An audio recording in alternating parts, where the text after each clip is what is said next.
एक कथा आती है, हरपाल नामक भक्त हुए भगवान के। क्या नाम था? इधर देखो, यहां देखो, सब लोग सुनो।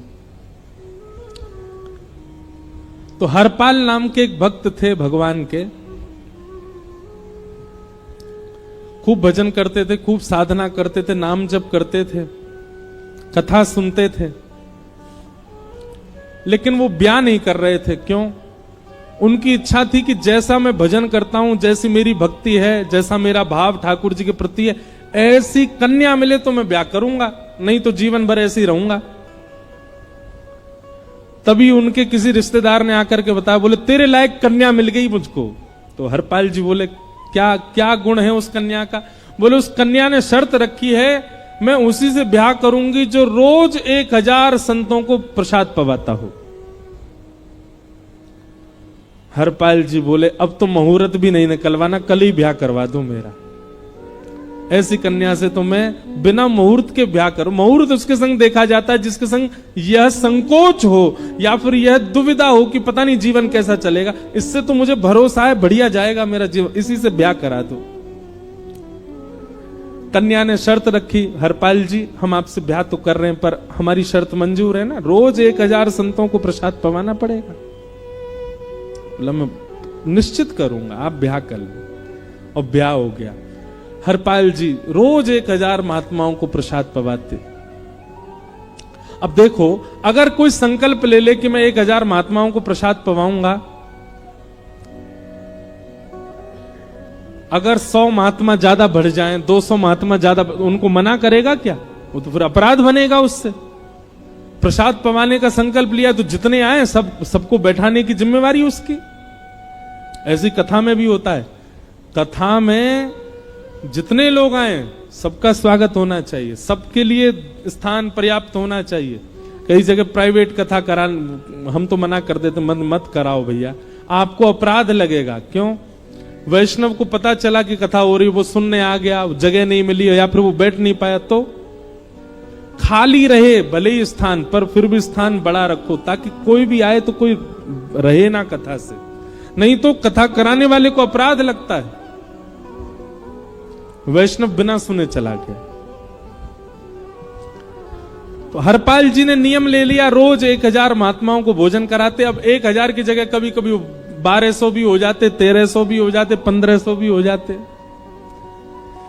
लेकिन हरपाल जी करते कुछ नहीं थे, कमाई का कोई जरिया नहीं था, केवल दादा परदादाओं की पुश्त से जो उनके पुश्तैनी धन था उसी को ही खर्च करते जा रहे थे। 1 साल तक बढ़िया चला, 1.5 साल बढ़िया चला, लेकिन 1.5 साल बाद धीरे धीरे धन खत्म होने लगा।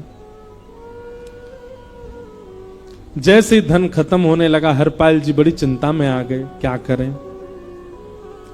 पत्नी को नहीं बताते थे। क्यों? बोले इससे तो शर्त लगी, इसको क्यों बताऊं अपना दुख, इससे तो शर्त मेरी यही शर्त थी कि रोज 1000 संतों को भोजन कराना।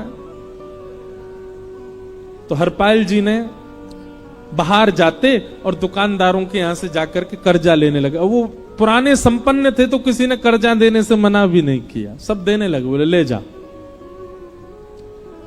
इतना कर्जा कर लिया, 6-7 महीने तक कर्जे में भी उनके संत सेवा बंद नहीं हुई। 6-7 महीने बाद मांगने वालों ने मांगना शुरू किया, बोले हमारा दो, हमारा दो, हमारा दो। किसी का नहीं दे पाए तो पूरे नगर में ये हो गया कि भैया हरपाल जी अब पहले जैसी स्थिति में नहीं है, कर्जा इनको देना बंद करो, ये देते ही नहीं है पैसा लौटा करके।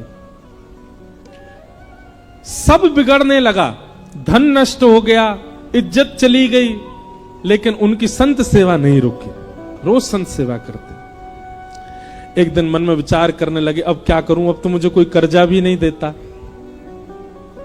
गहने भी सारे बिक गए, धन भी सारा खत्म हो गया। तो हरपाल जी ने मन बनाया कि मैं चोरी करूंगा, और चोरी करके ठाकुर जी, आप लोग मत करना ऐसा, चोरी करूंगा। हरपाल जी चोरी करने जाने लगे, लेकिन हरपाल जी का नियम था कि वो किसी के धन की चोरी नहीं करते थे। संपन्न लोगों के घर में जाते थे और उनकी रसोई घर की सामग्री चुरा लाते थे, चीनी, दाल, आटा, चावल, मूंग, नमक मिर्च, ताकि भंडारा हो जाए सवेरे। इस प्रकार महाराज चोरी होने लगी। एक घर की हुई, दो घर, अब तो हल्ला होने लगा। बोले कि घरों की सामान राशन चोरी हो जाता है। वो बड़ा विचित्र चोर है, धन नहीं चुराता है, राशन चुरा के भागता है। ऐसी चोरी होने लगी महाराज। अब तो लोगों ने अपने अपने घरों में पहरेदारी शुरू कर दी कि चोरी ना हो। तो हरपाल जी को और दिक्कत होने लगी, क्या करें, कैसे करें। धीरे धीरे हरपाल जी इस स्थिति में आ गए कि अब संपन्न लोगों के यहां उन लोगों को ढूंढते जो ना कभी संत सेवा करते ना वैष्णव सेवा करते, और उन लोगों के यहां जाकर के थोड़ा बहुत धन चुरा लेते, स्वर्ण चुरा लेते। करना कुछ नहीं, अपना घर नहीं बनाते थे, बसाते थे, संत सेवा करते थे। ठाकुर जी रीझ गए हरपाल से। ठाकुर जी बोले, देखो ये सब चोरी कर करके और मेरे संतों को पवारा है। ठाकुर जी बोले, इस पर अनुग्रह करने जाना। भगवान सिंहासन से उठ करके तैयार होने के लिए गए, और बढ़िया महाराज नकली सी मूछ लगा करके, ऊपर सिर पर पाग पहन करके, और थोड़ा पेट सा बाहर निकाल के, गले में खूब सारी जंजीर डाल के, हाथों की हर उंगली में अंगूठी पहन करके, सोने की जूतियां डाल करके, कौंधनी सोने की पहन करके, और एक बैंत समझते, वृद्ध लोग लेकर के चलते, बैंत सोने का मड़ा हुआ बैंत लेकर के ठाकुर जी तैयार हो गए, एक सेठ जी बन गए। लक्ष्मी भैया ने पूछा, भगवान बड़ा सुंदर स्वरूप धारण किया, कहां जा रहे हो? बोले, अपने एक भक्त से मिलने जा रहे हैं। रुक्मणी जी बोली, मैं भी चलूंगी। भगवान बोले, तुम मत चलो, तुम उसको पहचान नहीं पाओगे, तुमसे अपराध बनी जाएगा। बोले, नहीं नहीं, भक्त दर्शन करने मैं तो जाऊंगी। भगवान बोले, जल्दी तैयार हो जाओ। सब लोग इधर देखो, वहां से कोई सामग्री आ रही है, कथा यहां हो रही है, इधर देखो। और फिर हम आंख बंद कर लेंगे, चाहे आप कहीं देखो। आंख खुली है तो हमको ही देखो। रुक्मणी जी एक सेठानी बन गई, ठाकुर जी सेठ जी बन गए। और दोनों ने मन में विचार किया कि हरपाल जी को दर्शन देना है। और यहां हरपाल जी की स्थिति क्या थी? अब संत सेवा के लिए कहीं से भी धन नहीं मिल रहा था। तो हरपाल जी एक मार्ग पर जाकर के बैठ गए और सोचने लगे, कोई धनवान यहां से निकलेगा तो उसको लूट लूंगा, और लूट के भाग जाऊंगा, सारा धन संत सेवा में लगा दूंगा। तभी उस मार्ग पर कोई और तो आया नहीं, ठाकुर जी सेठ बन करके आ गए। और महाराज खूब सारे गहने पहन करके, पाग बढ़िया सोने की जड़ाऊ पाग पहन करके, ऐसे वस्त्र पहन करके, और छम छम करते चलते आ रहे हैं। उन गहने ही बज रहे हैं ठाकुर जी के।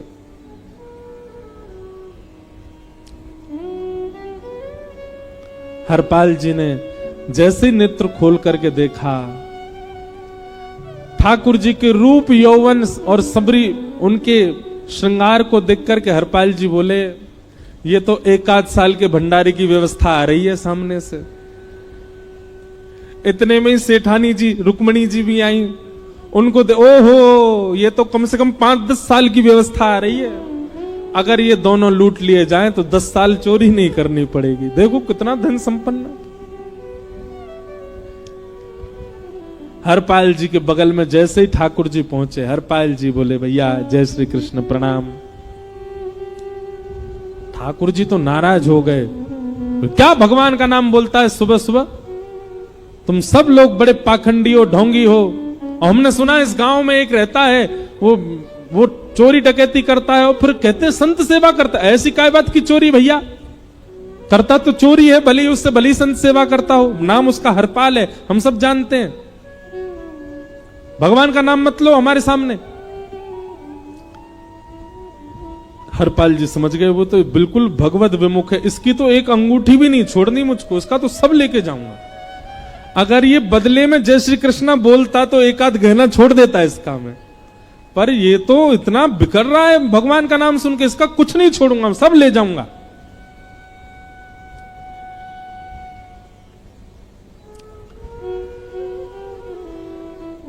हरपाल जी बोले, हाँ भैया, एक रहता तो है डकैत इस गांव में, और उसका कोई पता नहीं है, वो कभी भी आ जाता है। लेकिन एक मार्ग जंगल में होकर के है, उसमें गांव में नहीं जाना पड़ता। जंगल से गुप्त चुप निकल करके पूरे गांव पार हो जाएंगे, आप शहर पहुंच जाओगे। उसका रास्ता मुझे ही पता है। सेठ जी बोले तो तुम हमको पार करवा दो। हरपाल जी बोले मैं पार तो करवा दूंगा, लेकिन भगवान मेरे घर कुछ मेहमान आए हैं, उनके भोजन आदि की व्यवस्था के लिए मैं तो बाजार आया था, मेरे पे धन नहीं है। आप यदि मुझको कुछ दे देंगे तो मैं घर पर व्यवस्था करके आऊंगा, तुरंत आपको लेकर के गांव पार करवा दूंगा। ठाकुर जी ने उसको कुछ सोने की मोहर दे दी, बोले लो तुम अपने घर की व्यवस्था कर आओ। हरपाल जी ने सामग्री खरीदी, घर पर पहले व्यवस्था करके आए। बोले आज की व्यवस्था हो जाए, क्योंकि आज तो 10 साल का सब चोरी करना, समय लगेगा। पत्नी से कहा भोजन प्रसादी बनाओ, संतों को पवाओ। संत पूछेंगे मैं कहां है, तो कहना कि आप लोगों की 10 साल की व्यवस्था करने गए आज। हरपाल जी लौट करके आए और सेठ जी से कहा आइए आइए चल दीजिए मेरे साथ और हमारे संगी चलना बिल्कुल। ठाकुर जी रुक्मणी जी चलने लगे। जैसे ही विहंगम जंगल में पहुंचे, भयंकर भयावह जंगल, बीच जंगल में जैसे ही पहुंचे, हरपाल ने पीछे मुड़ करके देखा, दोनों चले आ रहे हैं। तुरंत महाराज वो तो अपने रूप में आ गया, शेर की तरह गर्जना करने लगा, अपनी लाठी धर दी सामने और अपने सिर का स्वाफा निकाल करके सामने बिछा दिया। भगवान जो सेठ जी के रूप में आया, भगवान बोले भैया ये क्या कर रहे हो? बोले मैं ही हरपाल हूं। सारे सामग्री निकालो, डाल दो यहां पे, एक चीज भी मत छोड़ना, नहीं तो तुम जानते नहीं हो तुम्हारा क्या करूंगा। ठाकुर जी तो थर थर कांपने लगे। रुक्मणी जी बोली देखो कैसा नाटक कर रहे हैं। रावण के आगे नहीं डरे थे, कुंभकर्ण के आगे नहीं डरे, हिरण्यकश्यप के आगे नहीं डरे, और वो हरपाल के आगे ऐसे कांप रहे हैं। भगवान तो मन की सब समझ जाते हैं, कौन ही मार रहे हैं, वो तुम भी कांपो क्यों? बोले भक्त है भैया, ये हमारो भक्त है। अनुब्रजाम में हम नित्यम पूये ये तन्य रेणु भी, इसने हमारे लिए सब गवा दिया, हमारे वैष्णव संतों के लिए सब लुटा दिया, इसके आगे भयभीत होने में कोई लज्जा नहीं। लक्ष्मी नारायण दोनों कांप रहे हैं और हरपाल कह रहा सब निकालो। ए सेठानी जी कान के कुंडल उतारो। कान कुंडल उतार दिए, नाक की नथनी उतार दी, सब उतार उतार के धर दिए, हाथों के सब कड़ूला आदि भी धर दिए। भगवान ने भी अपने सब उतार। बोले बैंत कहां लेके जा रहे, उसको भी धर दो। बोले अरे भैया बुढ़ापे की लाठी, हम गिर जाएंगे। बोले कुछ नहीं गिरोगे, धर दो इसको। जीवन में कभी राम ना, जय श्री कृष्ण बोलने पे चिल्ला रहे थे मुझ पे, रखो इसको यहां पे। सारा धर दिया। बोले बहुत बढ़िया हो गया, अब 10 साल की व्यवस्था हो गई। इतने में भगवान की कनिष्ठ उंगली में एक अंगूठी थी। हरपाल बोला ये कहां बचा के ले जा रहे हो, इसको दो। बोले अरे भैया ये तो बहुत बचपन की हमारी अंगूठी है और ये आज तक हमारी निकली नहीं है और ये निकल ही नहीं पाएगी, इसको बाहर हम निकाल ही नहीं सकते, इसको तो रहने दो हमारे पास। बोले तुम क्या जानो, इस अंगूठी से कम 1 हफ्ता संत भोजन होगा और तुम पे तो दया करनी नहीं है। चिल्लाए थे मुझ पे जय श्री कृष्ण बोलने पर, निकालो इसको। भगवान खूब प्रयास करें, वो नहीं निकले तो हरपाल जी ने उंगली पकड़ी, बोले इसको काट देता हूं मैं, तुम्हारे पास उंगली रहने का कोई काम नहीं है, तुम उंगली से करते ही क्या हो। और महाराज जैसे ही उंगली पकड़ करके काटने का मन किया, वो काटने ही वाले थे, इतने में ही द्वारिकाधीश भगवान शंख चक्र गदा पद्म धारण करके प्रकट हो गए सामने। रुक्मणी जी महालक्ष्मी के रूप में प्रकट हो गई और दोनों ने अपने अंक में हरपाल को भर लिया। हरपाल जी समझ नहीं पा रहे ये क्या हुआ, दूर हटे। बोले नाथ, हम साक्षात द्वारिकाधीश, ये साक्षात रुक्मणी तुम्हारी भक्ति से प्रसन्न होकर तुमको दर्शन देने आए। हरपाल जी घुटने के बल बैठ गए, रोने लगे, सर रख दिया चरणों में, पटकने लगे। बोले नाथ,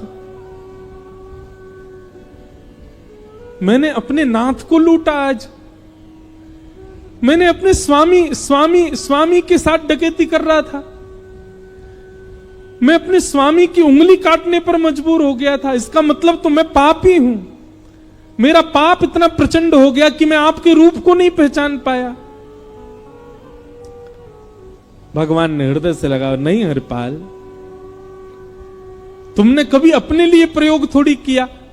तुम्हारी पत्नी भूखे सो जाते हो, लेकिन संतों को भूखा नहीं जाने देते।